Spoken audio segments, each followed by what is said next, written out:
pushed it. What do you think, Maggie? Is this video blog number 5? What do you think? Huh? Okay, push your button. I remember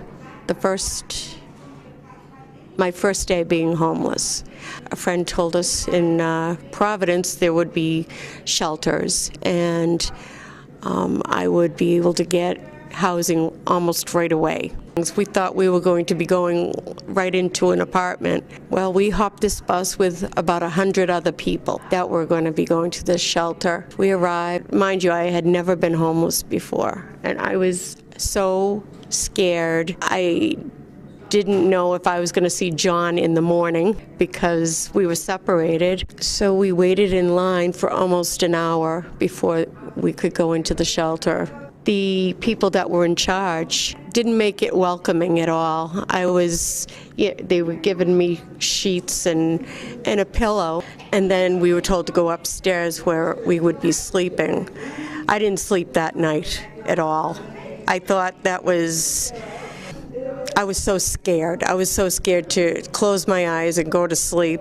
And plus I was so worked up because I didn't know what the plan was, if I was going to be able to get myself out of homelessness. What were we going to do tomorrow?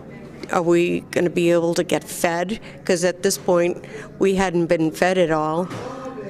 I put my bed together, and I remember this one girl coming over to me, and her name was Wendy.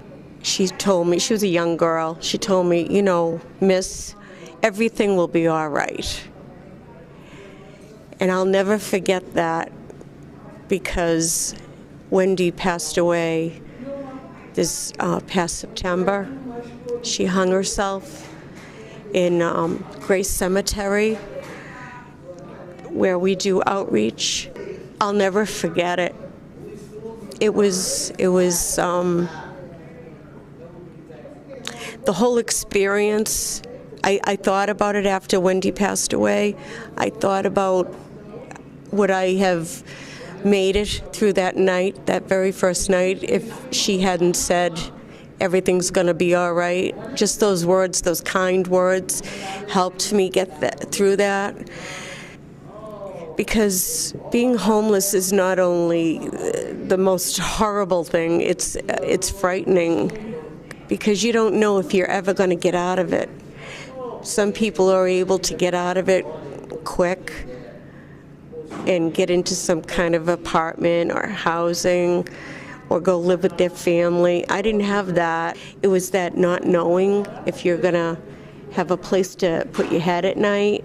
That's what I remember, how frightened I was.